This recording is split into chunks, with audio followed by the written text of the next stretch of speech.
Hello, my glass houses. Today, I have a tip to help you make better videos, to have your own personal cameraman for a fraction of what you'd pay a real person. You have your personal robot. This device here, you know it very well. This is your car mounted camera stand. It is very versatile.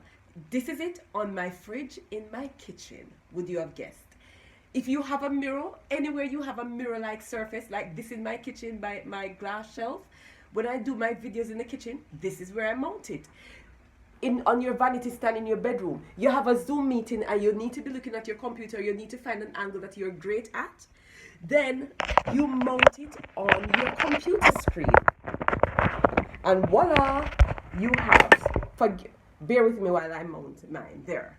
Yes, you have your cameraman with steady hands right in front of you while you read from your computer and have your meetings.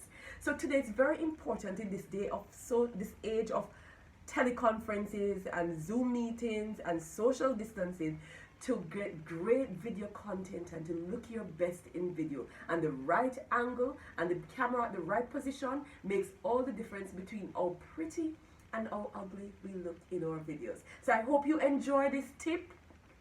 How to get your personal robot cameraman to follow you around to do great videos. And don't forget, I sell these devices for $1,000 Jamaican dollars. So if you don't have yours yet, hit me up and you can get your own. Shalom.